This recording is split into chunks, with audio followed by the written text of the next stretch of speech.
Hello, everyone. Welcome back to Digital Future. I'm now joined with me with the amazing Natalie Bennett, or to give her official title, Baroness Bennett of Manor Castle. Natalie here is the former leader of the Green Party and a current Lord. Natalie, hello. Hello, and it's great to be with you. That's amazing. So, first of all, right off the bat, what is Baroness Bennett of the Manor Castle about?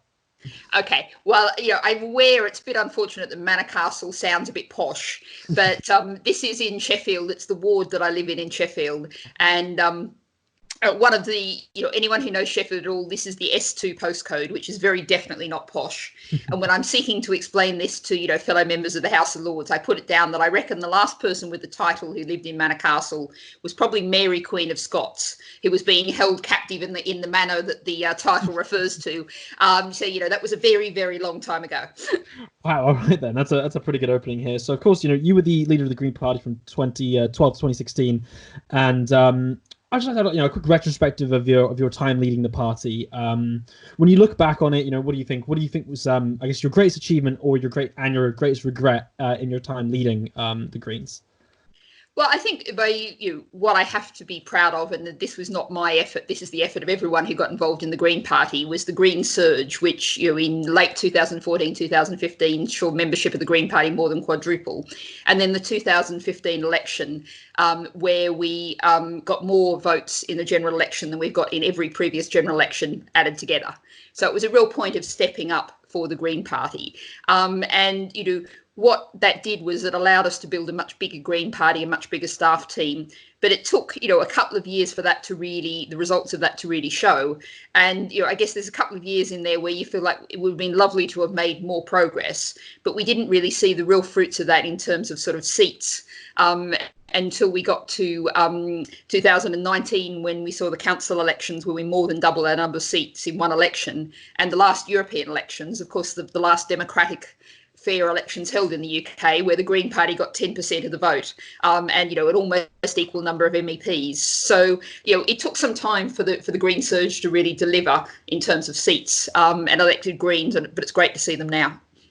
What was it like running a third party? It must, I imagine it would almost feel a lot like an uphill battle at times. You're considered almost, to put it rather brutally, almost insignificant. You're not seen as a major player in winning seats. What is it like facing this sort of real challenge to be almost taken seriously in, I guess, by voters and in media?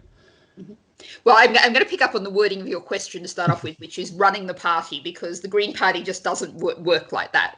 The Green Party, the policies are decided by its members. Your job is to represent the Green Party. You're not in charge. And, that demonstrates one of the ways in which the Green Party really does politics differently.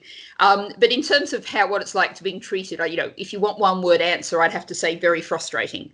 And, if you actually look at, there was academic studies done after the 2015 election, and, we struggled all the way to get media attention. We had, you might recall, the hashtag invite the Greens. We had a huge fight to get into the leader debates.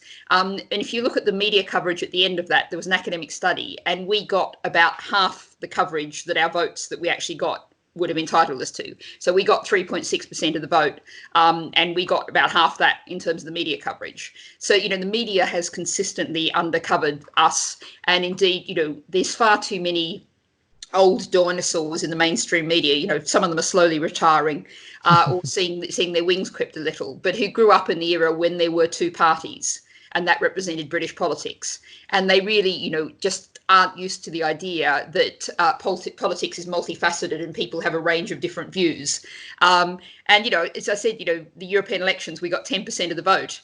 If we got 10% of the media coverage, wow, what a different sort of picture and story you'd get from the British media.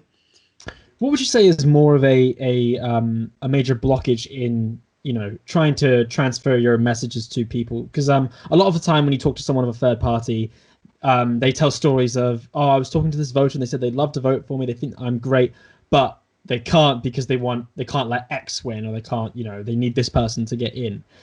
Is that more heartbreaking, or is it the lack of attention that certain media figures would often pay to third parties?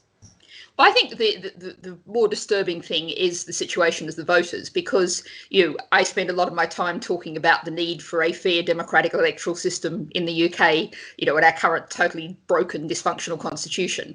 And people say rightly that yes, that would benefit you as the Green Party, yes, but what's much more tragic is that people can't express their views, people can't be represented in Parliament. And if you think about it, our current first past the post system, the majority of people's votes don't count. Most people live in safe seats. People can live in Sheffield, where I'm talking to you from, for all of their life and vote Tory, and they won't even elect a councillor. There's no Tories on Sheffield Council, and that means those people are unrepresented, however much I might disagree with them. Go to Surrey and it's the other way around for Labour voters. Go all around the country and it's the same for Green voters, except in Brighton Pavilion.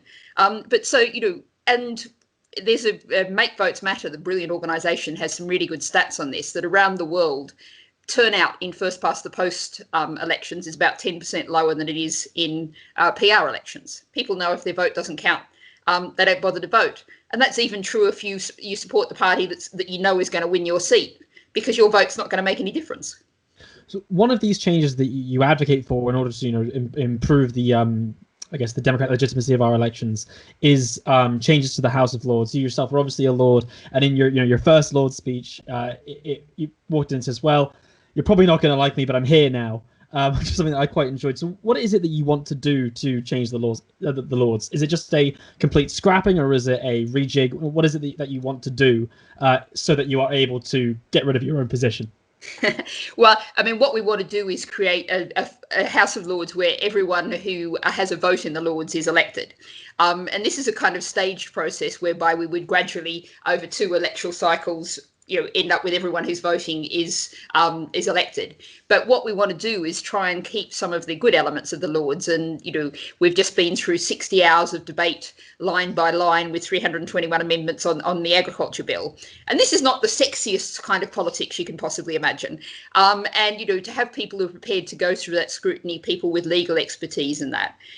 What we say is to kind of keep some of the positive sides of culture of the Lords is we would allow existing life peers, those who've been appointed, to continue to speak while ever they're around. So you wouldn't appoint new ones, but they would be there for long enough to actually create the culture. And, we also want to encourage the cross-party, that is the peers who aren't linked to any party, to actually stand lists.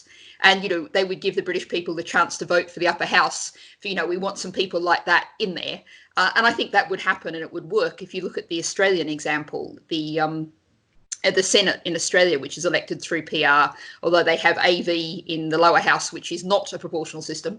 But in the Senate, many people vote differently to they do in the House of Reps, because they're consciously saying, right, we want a House of Review, we're going to vote differently, we're going to get different people there. And that's what you could do, not just replicating the Commons. Mm-hmm. What is it like being almost a self-hating Lord, being someone who is in there and wanting to burn the walls down, figuratively, I hope. No, we should turn it into a museum. We want to keep it as a nice museum. It would make a lovely museum. Maybe a supermarket. It would make a great Asda, in my opinion. The aisles are already there. That's original. I haven't heard that one before. I have heard suggestions for social housing, which is a nice, attractive concept, but I'm not quite sure how practical it is. It's fair enough. So, what is there almost like a difficulty in the environment of being someone who is so different to the standard Lord? It's quite a traditional body, at least the way people most view it. Is there something about being someone who has very progressive views, also doesn't really like the House of Lords that much, and then is, or at least not right now, sitting in this chamber? I think, it's a situation that lots of Greens find themselves in all sorts of different circumstances, because, it's like we take part in first past the post elections, even though we don't agree with them, because that's what you have to do. And so what I've learnt over the years, and the House of Lords is the same, is you have to really all of the time be thinking and making decisions. Do I follow the rules? Do I go do the unwritten rules, the informal rules, as well as the formal rules? Do I go with the flow, or do I, bust out and break the rules? And what I've learnt over the years is to try to, really pick your battles, break the rules when it's something really important and it really matters, but I do my best to call the bishops right reverend prelates, and the lords who are former judges, the noble and learned lord, and I try and the ex-military and the noble and gallant lord. And I do my best to get all of that stuff right, because, people get really upset if you don't. And it doesn't really matter in the overall scheme of things. That's not the issue. What I'd much rather do is get the pleasure of then, saying the words land reform really loudly at the Tory benches opposite and watching some squirms. Have you had a real moment of of culture shock entering the House of Lords? You see these documentaries and it looks like a completely almost comical place to be. There's so many rules, as you described, so many different names to learn. Have you had a moment in entering the Lords where you've just been totally caught out and totally lost in what's happening? No, I've been quite lucky. I mean, I was incredibly lucky because I'm the second Green peer. Jenny Jones came in before me. Mm-hmm. And, it was much more difficult for Jenny, as indeed it's been a huge challenge for Caroline Lucas down in the Commons to be the only Green, and there's no one to guide you. So, in my early days, I was lucky that I had Jenny there. So, I managed. I mean, Jenny tells some funny stories of, not being quite sure which lobby to go down when she was voting, a weird and wacky traditional voting system. But I think, you do have strange moments. And one of my recent ones was when I got up and in the agriculture bill debate, got up and followed the Duke of Wellington and said, "It's my great pleasure to follow the noble Duke of Wellington and to agree with everything he just said, and to have been able to attach my name to his motion, because it was a motion that the government should support organic agriculture more." Now, that's the Tory Duke of Wellington. And there was, a little picture in my head when you say Duke of Wellington, you can't help but think Napoleonic Wars. There I was doing that. And, I had a mild boggle, but... So, in your time with the Lords now, one thing that you've been passionately advocating for so long, since back in your time as the head of the Green Party, and still now, is universal basic income. At the time, you can read news articles that around the time you were making this argument, it was almost considered to be a bit of a joke in a lot of articles. It was, oh, this is ridiculous. How could this ever be a thing? But now this idea is getting a lot more attention. You can see Andrew Yang in America has given it a lot of legitimacy, and a lot more people are taking this idea far more seriously, especially in the wake of COVID. So do you almost feel slightly vindicated to have an idea that was almost laughed in everything from the Telegraph to the Guardian to being a really serious and almost very effective policy in many areas? Well, I think what it is really not a surprise. I mean, there's kind of a phrase that says Greens lead, others follow. And we've been in this situation on so many different things. And, this is actually showing that politics is moving faster, because I think there's a traditional about a 10-year period. It was 10 years before the government brought in George Osborne's fake living wage, not a real living wage. But, by trying to call the minimum wage a living wage, they conceded the principle. 10 years before, we started saying the minimum wage should be a real living wage. It should be enough money to live on. And people went all those crazy radical Greens and their mad ideas. We said, 20 mile per hour speed limits where people live, work and shop. Crazy Green radical ideas. 10 years later, the City of London goes 20 mile per hour speed limits. Air pollution. 10 years ago, we were banging on about air pollution. Everyone else kind of went, oh yeah, that's those Greens, and oh, it's a middle class concern, even though at the time we knew that the poorest areas are always the worst affected by air pollution. So there's, we're very used to this pattern. Where we're at now really, though, is, the state of the world, the state of our crisis. We can't wait that 10 years anymore. That's why we've got to elect Greens.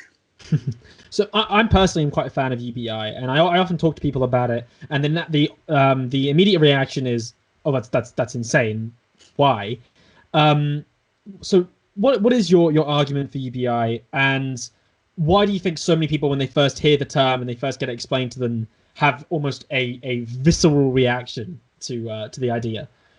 Well, I think it's a failure of imagination, and most people you talk to are used to a world whereby you have a job, you secure a job, you do that for 40 hours a week, and that's why I think young people are very much more open to the idea of UBI than older people are, not just because young people tend to be open to new ideas, but also because older people have this idea of how you proceed in a career, life goes on in this stable pattern, and life increasingly, well, there's plenty of women in their 50s for whom that's not the pattern these days anyway, but, there's still people have thought of that. If I'm starting my arguments, I start really from a human rights argument. And we, in most, even most Tories, most people would accept that there is a right to life. That's the kind of basic, most fundamental human right there is. That needs access to food, access to shelter, the basics of life. We don't guarantee that at the moment in a world of 0 hours contracts, benefit sanctions. So universal basic income means everyone gets to meet their basic needs. And the other side of this is, universal basic income is the absolute 100% opposite of universal credit. It's enormously conditional. It has all these conditions on that will determine what, if anything, you get. As soon as you introduce conditionality, some people are going to fall through the cracks. Some people will miss out. And this is what COVID has really helped to demonstrate.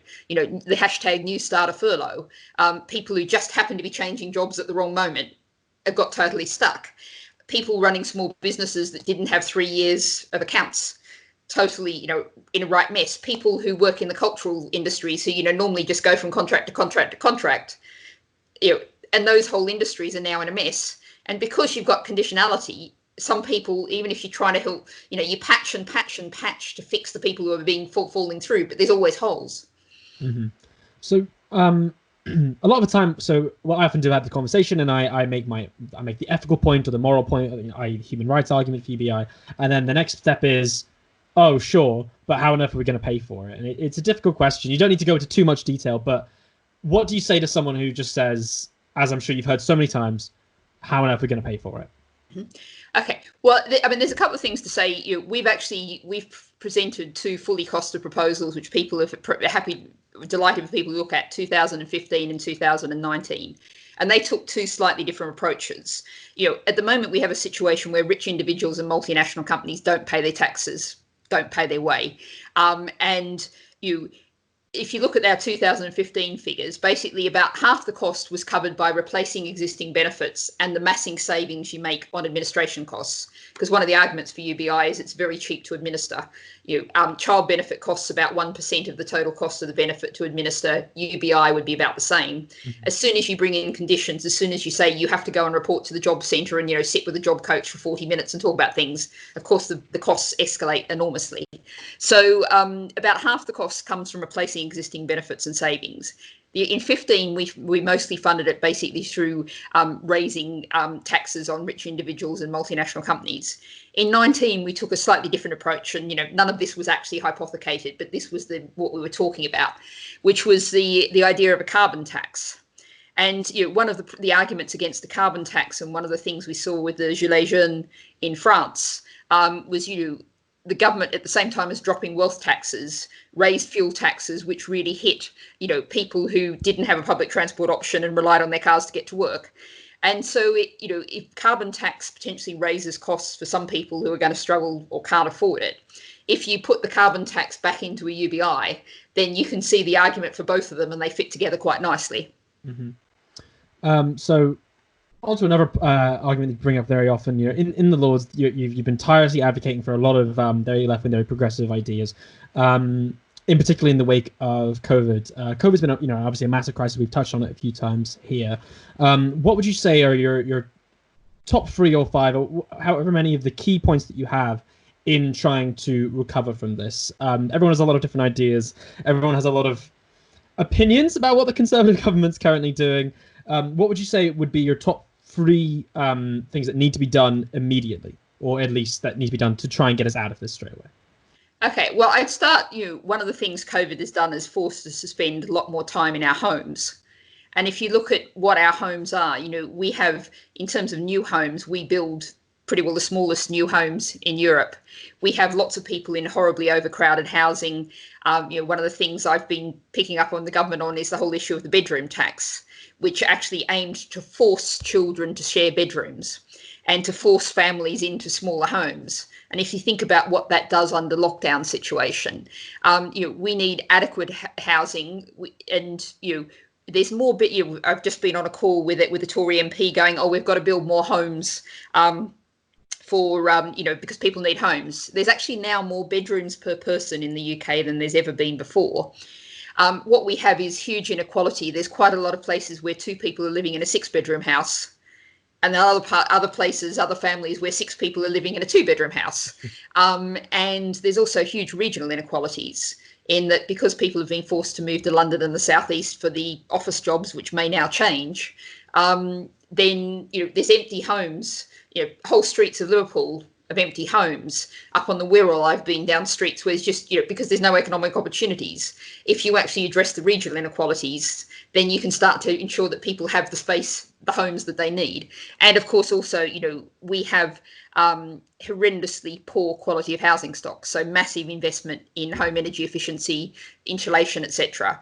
And the government's put 2 billion in. That's about a tenth of what Denmark's doing. And Denmark has already much better quality of homes than we have. So homes, we need a huge change. And behind that is we need to stop regarding as homes as primarily financial assets and treat them as ensuring everyone has a secure, affordable, appropriately sized place to live. Secondly, work. I mean, if we had a UBI society, one of the questions that's often asked is, oh, but how would you get people to do the really horrible jobs?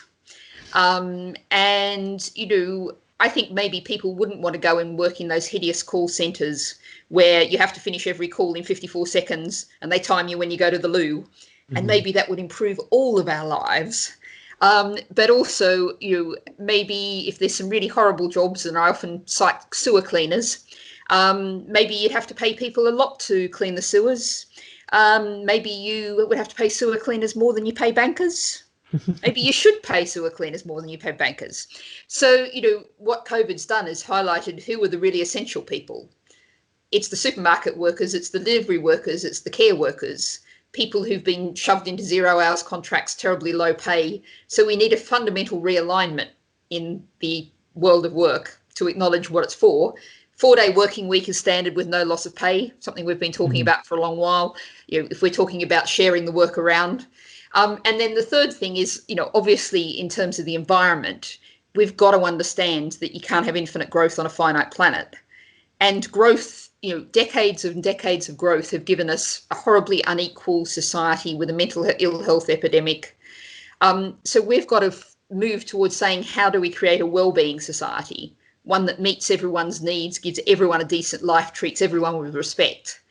And that means, not focusing on GDP and growth. It means aiming for something very different. Mm-hmm. So 2 questions on those points. I'll start with the work point, then I'll move on to the environment one. So you described there, the reevaluation of who's important inside and who needs to be paid more. A question prodding from the left on this side. Are you familiar with the concept of worker-owned co-ops? Mm-hmm. Yep. So my question would be, as a system of adjusting, payment and ownership in society, what is your opinion on worker-owned co-ops? They're quite an under-analyzed idea, I would say, especially in UK politics. And a lot of the time, it's one of those things where people hear it and it's like UBI; it gets thrown out the window straight away. What do you see as the role of worker co-ops in comparison to universal basic income in providing this system of improved standard of living, ownership, control of one's work, etc.?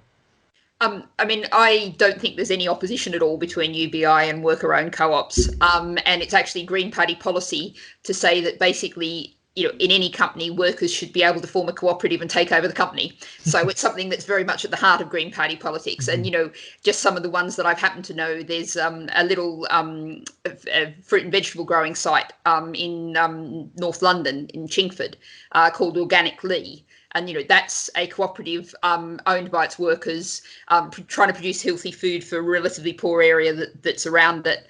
They do fruit and veg bags, not boxes, because boxes is seen as a middle class idea. Bags are smaller and cheaper, and so more fitting for the community they work in. And, that's, and another one, which is a really interesting one, is Suma, a sort of Whole Foods cooperative, old traditional one, where everyone in the company is paid the same. It's a cooperative and they pay every staff member the same. And, so I think there's really, and, in Spain, for example, there's some really good models of that. I suppose, I think that's a good way to organise elements of the economy. I'd love to see, lots more things like Organic Lee, every town, city surrounded by a ring of market gardens, which might, be perhaps a cooperative of some of them might be worker owned, some of them might be private, but if they work together cooperatively to supply the town with food, that's, so I think, you don't want to really prescribe models. You just want to leave people to get on with it and have the ingenuity. But I think, worker owned co-ops is a very, an ideal way forward. Mm-hmm. So now onto the environment point here. In a previous podcast, I had a local councillor of mine, Jonathan Chilvers, who's a Green Party councillor, on, and I asked him about the governmental situation in Austria. I don't know if it's changed at this point, but I do remember this example, where essentially the far-right Conservative Party went into a coalition with their equivalent of the Greens, and the deal was essentially, we're keeping our cultural policy and some of our economic, however, here's a load of climate concessions that you can have, and this form them together. My simple question is, what is, if in this example where the Conservatives have come to you today and they've said, right, we can work with you guys, you can join the coalition with us, but here's the deal, you can have environmental policies, but you have to abandon some of these. How do you see this trade-off, especially considering, a lot of the arguments around environmental issues are very evocative and about, the end of the world, very understandably. What do you see as this trade-off between these two things? Well, I think, first of all, I am not an expert on Austrian politics, but my understanding of what happened was that the Greens basically went into coalition with a kind of what used to be the centre-right, but had certainly moved to the right group. And what they did by doing that was they stopped that group going into government with the absolute far-right, with, essentially the fascists. So there was a very difficult call in that particular circumstances. If you're actually keeping the fascists out of government, what do you do? It's it's a difficult situation, and so perhaps we move it from Austria, because I'm not sure either of us really know enough about Austrian politics to debate the details. I certainly don't. But in the British context, we've always said we would never keep the Tories in power. We would do everything we possibly could to keep the Tories out. Now, if you imagine something like, as I've just painted, an Austrian situation, if you had the only other option was Brexit Party and Tories together. I mean, actually, the Tories are the Brexit Party now, so it's slightly artificial. But, if, we're in that kind of situation, what we've always said, and this is what we've said if it was to be, with Labour, with any other party, is rather than getting tied into a coalition where you're forced to vote for things that you don't believe in, and, tuition fees comes to mind here, joining a coalition and then voting entirely against what your policy had been, that you would set up some kind of confidence and supply agreement. So that would be a situation where you would keep the least worst option in power. So if they were threatened with being thrown out and something worse was coming in, you would ensure that didn't happen. But you wouldn't take the ministerial cars, you wouldn't take the fancy things that go with being part of the coalition. You would then reserve the right to vote however you wanted to on nuclear weapons or on, anti-privatisation or whatever it might be. So, it's not necessarily either or. There are other approaches that you can take. Okay. But purely on the basis of the ideas to restrict all, I guess, external factors, it's I don't know. A deity has arrived and they said, right, you can have all your environmental policies or a lot of the things that we've been talking about, which is things, like UBI and housing issues. And obviously these overlap a significant amount. Which do you see as what you would have to go for? As separating them as much as possible, do you see the green side of the Greens or the, class side of the Greens to be predominant?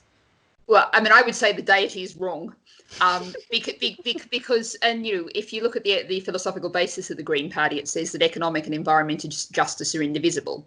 And there are people around the world who, call themselves Greens and are right wing, but I would say that's an utterly philosophically incoherent position, because, if we think about this practically, Britain collectively, however you live as an individual, we use the resources of our share of 3 planets every year. We've only got one planet. We have to come back to one planet living. That's one way of summing up, where we are now, heading into donut economics kind of territory. Now, if you say to the whole of Britain, right, everyone cut back by 2/3. So we leave inequality where it is now. Everyone just cuts back equally by 2/3. That literally leaves a lot of people dead. Now, killing people is a profoundly, ungreen thing to do. So you have to be, call it progressive, call it left, call it what you like. You cannot, make environmental choices unless you change the situation where a few people have access to a huge amount of resources in society and they consume a huge amount of those resources. And, you know, turn it round to a really practical level. I was in Lidl in Sheffield a year or so ago, but I'm sure it hasn't changed. And I was looking at the plastic wrap vegetables versus the loose vegetables. And the loose vegetables were about twice as expensive as the plastic wrap ones. Now, whenever you have people who can't make a choice, who've got to buy the cheapest thing because they're struggling to just basically feed themselves, then, you know, you're going to have the plastic wrap stuff. Everyone has to be paid enough money to have enough money for UBI or however to, you know, be able to feed themselves and everything else in an environmentally friendly way. And that means lots of people need more money. So you've told this deity he's wrong, and in a fit of rage, he sets a fire in Parliament. It's all gone. You're the only one left, Natalie. You're now Prime Minister.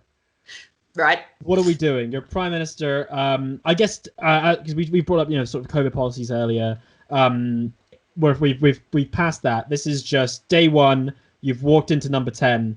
What are going to be your practical policies to try and impact people's lives as fast as possible? Because you never know when they're going to rebuild Parliament. You've got a short period of time as Prime Minister. What are we going for? What would be a Natalie Bennett, I guess, 10-year be like? Okay, well, you know, UBI, and it's not just saying this because it's one of your favourite policies, you know, UBI, try and roll that out, because one of the things that you have evidence about UBI is that, you know, if you give people a universal benefit, it becomes very hard to undo it. And there's some great examples from New Zealand. New Zealand has a pensions that's kind of a pension that's like a UBI for older people, in that it's a very decent level of pension and it's paid to everyone, has no contributory element. So everyone just gets it. As soon as you turn whatever age it is in New Zealand, you get that. And they've had some very right-wing governments who've tried to abolish that. And they just haven't been able to, even very, very right-wing governments. And so if you could get UBI entrenched, get it going, then it would be very hard for anyone to undo it in the future. I mean, I think a massive program of what I was talking about, housing, training, there have to be huge amounts of training, you know, a huge amount of effort put in to develop small independent businesses, you know, provide the framework to help them get going. Every town and village has, you know, an insulation and home energy efficiency, half a dozen people, a couple of companies. You know, that would be a crucial area. And the third thing I'd do is I would throw as much power as possible as I could out of Westminster into local authorities, local regions, you know, down even to the parish type level. So, you know, basically undo as much of the centralisation of power in Westminster as you could possibly manage, so that people have control, so then they can decide for themselves what they want to do in each local area. Yeah. So there's three things to be, which would probably keep the civil service busy, I suspect. So, you know, another one of your, you know, you brought up there, one of your favorite policies there, you're trying to charm me, UBI, of course, but another one that I'm a big fan of, which I believe you mentioned before, obviously the laws as well, and also the monarchy, abolishing the monarchy or just ditching them in some way, or at least reducing their power. Big fan. And, you know, I was looking back at your time in the Green Party and the arguments that you made and the points that you made and obviously the platform that you ran on, decided by the party. And I think it would be fair to say that it's one of, if not the most progressive platform in British history, maybe level with Corbyn's, potentially even slightly more. Do you think that this is one of the reasons why you felt quite a lot of, I guess, distaste or rejection or even apathy from media types, was because you had, especially for the time, such radical ideas that even now a lot of people still would scoff at and not even engage with? Do you think this is why you really, in your political career, you've seen some, I guess, difficulties in engaging with media? I think, I mean, people just had at that point a totally false idea of where the British public was. You know, people who'd only really had their journalistic career under neoliberalism, and, you know, nothing had really changed in British politics up to that time since the election of Margaret Thatcher. Blair was the child of Thatcher, Cameron was the child of Blair. And so, you know, what I struggled with, and, you know, sometimes you just had to stop sort of your jaw dropping, because, you know, one of the things I was pushing very hard was renationalisation of the railways, or bringing the railways back into public hands. And, you know, you'd get journalists going, oh, that's a radical policy. And, I go, well, actually, surveys show that a majority of Tory voters are in favour of bringing the railways back into public hands. By definition, that's actually not very radical if it's backed by a majority of Tory voters. And I think it was actually a German journalist who pointed this out to me, that I hadn't. Sometimes it's interesting, people with an outside view really see things.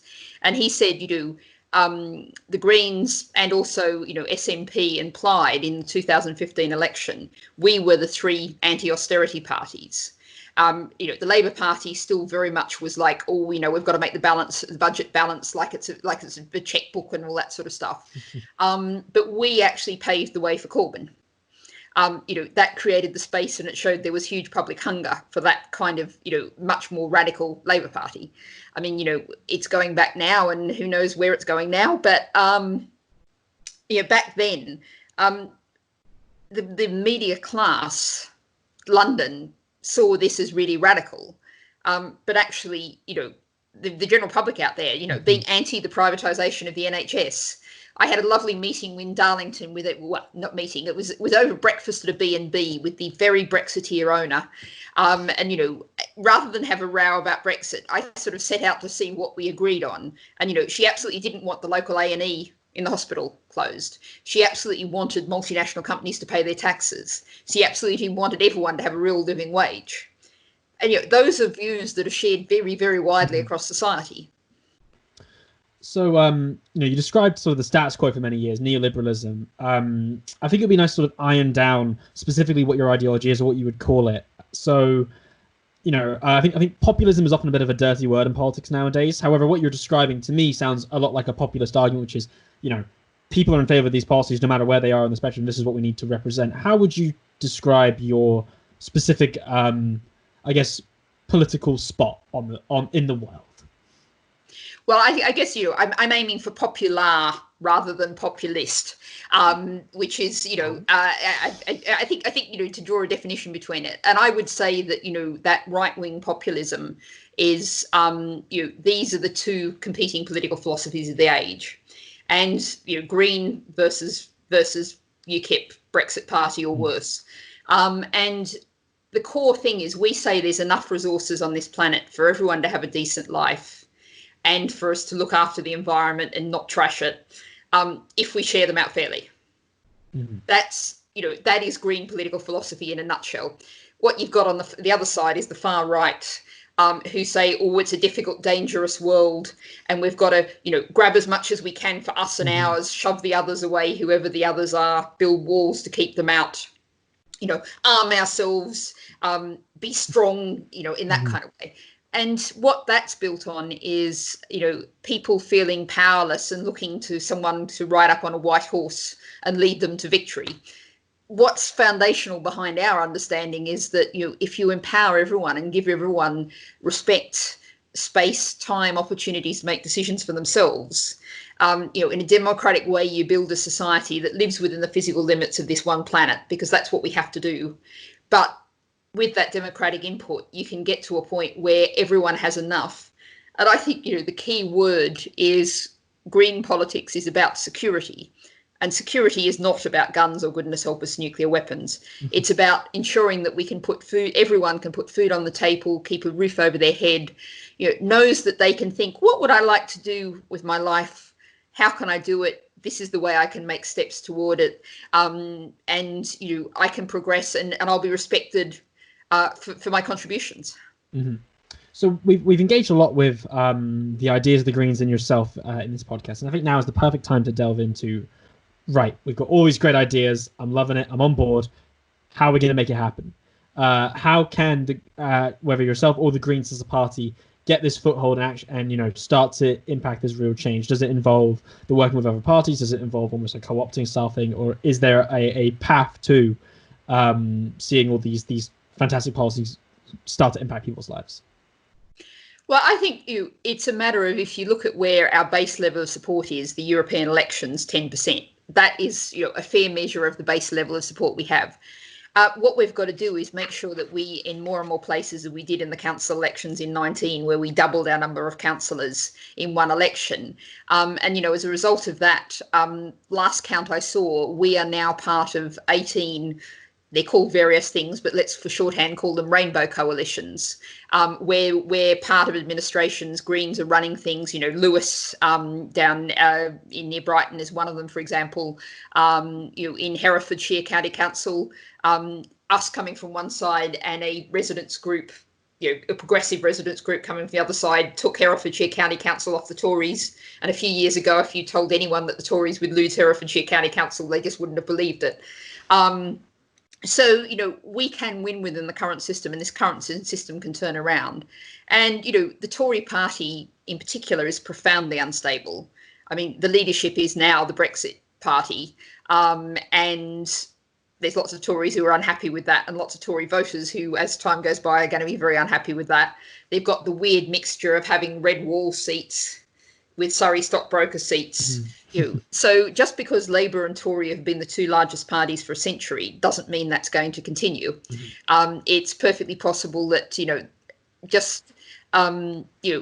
we could, I'm working for the first Green government. I sometimes say jokingly, I'm going to retire then, but I probably wouldn't. But but in the meantime, we've just taken over Brighton and Hove Council again as a minority administration. I'm very proud of the achievements last time. Even with all the difficulties now, I'm sure we'll achieve a great deal with that. So obviously we're working to get a fair democratic voting system, a transformation in British and particularly English politics. But what we're talking about too is, winning seats. We've become one of the major parties. We want to really leap up that ladder, go much further. And we've had 3 elections in 5 years. We're very, very unstable, and that's good news because change is coming. So for the people watching / listening this, they've loved everything. They love the ideas. What do they do right now to help out the Green Party? How can they get involved in seeing this change that you're so passionate for advocating for? Well, my obvious answer is join the Green Party, www.greenparty.org.uk/join. But, if you don't want to do that, you can also just become a friend of the Green Party, which is very nice. And, nice. Give us a little money if you like, or indeed, you don't even have to sign up to anything. Look around for your local Greens, very soon, if they're not already, undoubtedly we'll have some leaflets to deliver, some social media to do. People can contribute in all kinds of different ways without being a member. But what I would say, even not in a party way, I would say to everyone listening, make politics what you do, not have done to you. And by politics, I say this when I go into schools and colleges and, say, well, someone says, how do you do politics? It's like, well, look around this school or college, see something you don't like, get together with your friends and start a campaign to change it.